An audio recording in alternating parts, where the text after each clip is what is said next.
to help Trump in that transition? You're there at the State Department, reportedly already. There's someone working to fill those key positions in state and possibly defense as well. No doubt whatsoever, the ball is rolling on a lot of these selections right now, and some names keep popping up, not just for one position, but for multiple positions. One of the names we keep hearing again and again is Rick Grinnell. Grinnell was the U.S. ambassador to Germany and courted some controversy under the Trump administration for being highly critical of the then German government. Grinnell was also involved in talks and negotiations between the U.S., Serbia, Kosovo, and Israel on a better alignment between Serbia and Kosovo, who continued to be at each other's throats. That was the deal that brought about Kosovan recognition of Israel and vice versa, and also brought about Serbia and Kosovo's recognition of Hezbollah as a terrorist entity. He was key in those negotiations. He's being run up the flagpole for both Secretary of State and potentially National Security Advisor. There are some other names being bandied about for Secretary of State, including Senator Marco Rubio of Florida, about as pro-Israel as you can get.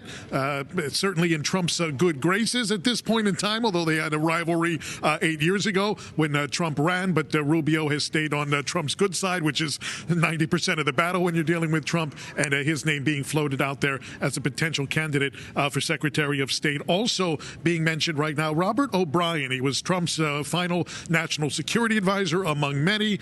He's been relied upon by Trump in his post-White House days for guidance, trusted source for Trump on matters of foreign policy, matters of national security, and still very much entrenched within Trump world there. Meanwhile, for Defense Secretary, we learned today Senator Tom Cotton of Arkansas, who would have been a front runner for the Secretary of Defense post, has turned it down. He said he wants to run for a leadership position within the Senate, probably trying to bide his time there and keep a higher media profile, I would imagine, than the Pentagon would allow. So Cotton apparently turning down consideration for the post of Secretary of Defense. That's a big surprise. And Cotton, by the way, a humongous ally of Israel. I don't think there's a day that goes by that he's not involved in the Middle East in some way in a pro-Israel capacity. Other names being thrown out there for multiple positions, possibly Bill Hagerty, senator from Tennessee.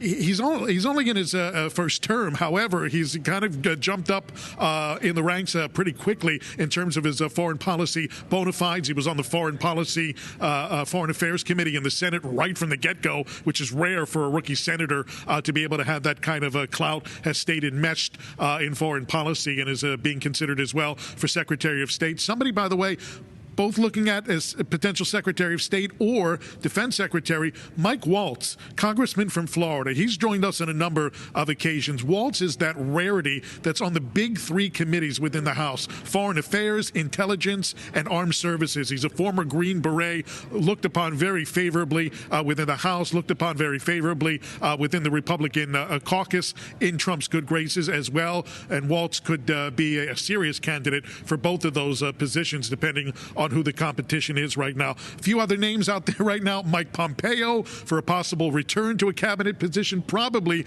would not be Secretary of State, but maybe Defense Secretary. Remember, he also served as the head of the CIA under Trump, and so he has multiple vantage points for that particular position. Keith Kellogg, who was Trump's executive secretary and chief of staff of his National Security Council. He also served as National Security Advisor to Mike Pence, though that didn't seem to hurt him with Trump. I think that was by mutual consent. Kellogg has been relied upon as well by Trump during his post-White House years for guidance, for counsel, for advice on matters of national security, and he looks to be among the front runners for one of those coveted positions. And by the way, this transition and these selections are being headed up by Howard Lutnick. Lutnick is a major Trump donor, a friend to Trump for a long time now, and among the highest level Jewish donors there are. Lutnick, about as pro-Israel as they come. Will that be taken into consideration when these selections are made? I guess it couldn't hurt that he has that particular posture, Calev.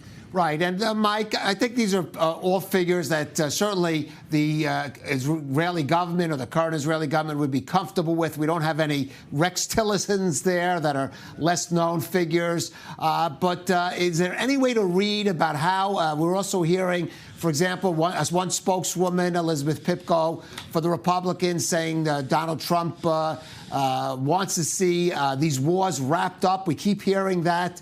When he takes office, Brian Hook talking about saying that Donald Trump does not want to see regime change in Iran. Any possible way to read which directions Donald Trump might go in a second term by some of these selections, some of these names being bandied about? It's interesting you bring that up because you look at a character like Rick Grinnell. He has been much more toward the Trump isolationist wing than I think a lot of those other characters, a lot of those other veterans within the Trump administration are. He has been going against the grain from most of the Republican Party on matters of Ukraine. He's pitched, possibly establishing an autonomous zone in eastern Ukraine, which the Ukrainian government is dead set against. So he's been much more in line with Trump when it comes to matters of policy within Europe, specifically with Ukraine and Russia. Most of the other names we're talking about, Robert O'Brien, Mike Pompeo, names like that, much more in line with the more traditional Republican views on foreign policies in terms of when to use diplomacy and when to use force. So I'm not so sure this White House is going to be stacked with those hardcore isolationists like one might expect. I think we're going to have a mix maybe of some of the newer people who fall in line with Trump on matters of staying out of wars essentially at all costs, and those more traditional Republicans that have been in the establishment now for decades, who've been more toward the orthodoxy. By the way, one other thing, Calev, one name that's being thrown out there right now, since we're at the State Department, for ambassador to the United Nations is Elise Stefanik. I just saw a letter from Stefanik, 45 minutes ago, saying that she's running for House Republican leadership. But at the same time, I think she's keeping her options open to become ambassador to the United Nations. Stefanik, again, very pro-Israel in her policies, in her rhetoric, gives constant statements about what she feels is the Biden administration's disalliance, if you can call it that, with Israel. So I think Stefanik, in the mold of maybe a Nikki Haley, would be a good proponent for Israel at the United Nations. But sure, again, just a name being thrown out there right now. Right, and of course she led the charge against universities allowing these anti-Israel, anti-Semitic protests on campus. So she would be certainly welcomed by the Jewish community there in the U.S. Mike Wagenheim there at the State Department. Thank you for that.